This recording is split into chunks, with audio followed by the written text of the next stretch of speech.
Bonjour François. Bonjour. Pourquoi avez-vous accepté d'être le parrain de l'association? Alors, j'ai accepté d'être le parrain de cette association parce que je crois que c'est important à un moment donné de pouvoir aussi... un artiste, c'est pas simplement quelqu'un qui fait son truc enfermé dans son monde.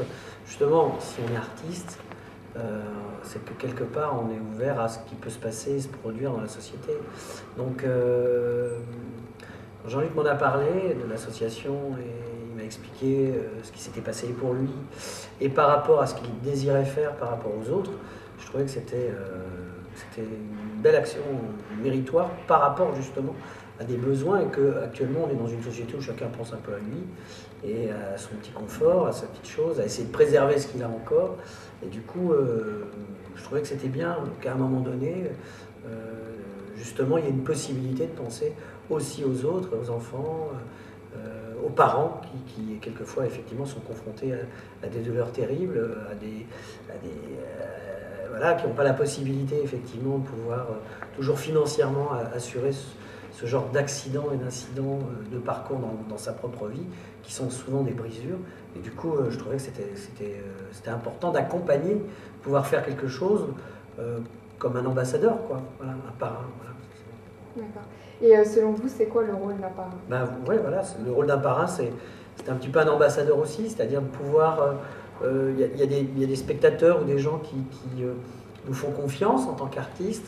Et il y a à un moment donné la possibilité justement d'accompagner quelque chose qui fait que ces gens-là sont des gens qui ne seraient pas forcément à l'écoute tout de suite, immédiatement, d'une association comme celle-ci, et bien à un moment donné vont l'être un peu plus, par notre intermédiaire.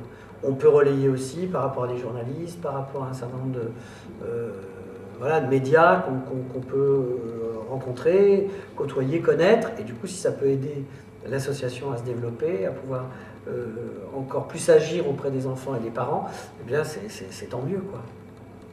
Pouvez-vous nous dire quelques mots sur le spectacle que vous avez joué pour l'association? Oui, alors le spectacle qui a été joué pour l'association, c'était Entre Chien et Loup, c'était une adaptation que j'avais faite des Fables de La Fontaine. Et bah oui, quand on en avait parlé avec Jean-Luc, je trouvais que c'était bien justement de pouvoir proposer à un moment donné un spectacle comme celui-ci, parce que celui-ci s'y prêtait plus que d'autres spectacles sont un peu plus compliqués, un peu plus pour adultes, et donc il fallait trouver aussi un spectacle qui puisse être tout public, pour la famille et tout. Donc Entre Chien et Loup, ça a été le spectacle qu'on avait retenu, pour que justement... La Fontaine, c'est un humaniste, hein, quelque part aussi. Il réfléchit aussi sur le comportement et la condition humaine. Et donc, ça tombait bien aussi à travers les fables qu'on ait cette pièce-là, quoi. Quels sont vos futurs projets avec l'association? C'est de pouvoir justement trouver également d'autres spectacles qui peuvent peut-être venir prendre le pas et qu'il y ait un rendez-vous comme ça annuel qui permette à un moment donné de se retrouver autour d'un artiste qui viendra justement présenter ou proposer gracieusement sa soirée à l'association. Et du coup, c'est aussi un rendez-vous ponctuel.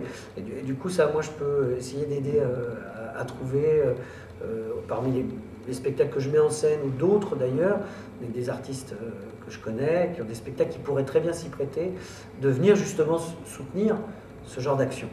D'accord. Et donc le petit mot de la fin pour les internautes qui vous regardent? Que le petit mot de la fin, ça serait bien d'être un petit peu plus solidaire et donc d'être à l'écoute de ça, parce que ça peut arriver à tout le monde. On se dit toujours, oui mais bon, c'est pas mon truc, c'est pas moi.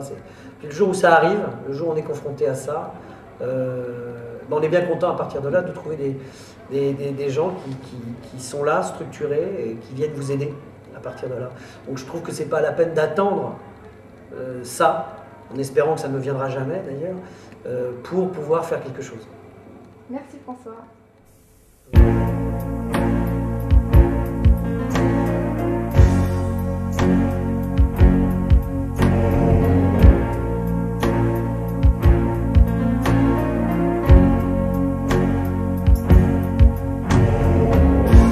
Ans que t'es parti, car la maladie t'a emporté. Lorsque tes yeux se sont fermés, il a fallu se surpasser. Dans les allées du cimetière, je me retrouve en enfer, seul au monde devant cette tombe où ton nom est gravé. Je regarde tous ces objets posés par tous ceux qui t'aiment sur cette pierre si froide que l'on vient d'embrasser. Alors mon cœur, dis-moi, y a-t-il une autre vie meilleure qu'ici, où ici tout est pourri, tout est pourri.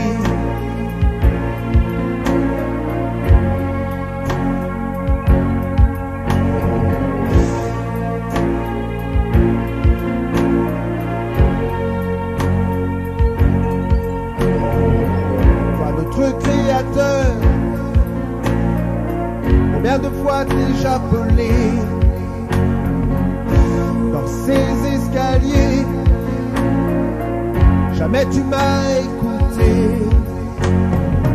Les prières étaient pourtant si fortes pour que tu puisses la sauver, jamais tu t'es manifesté.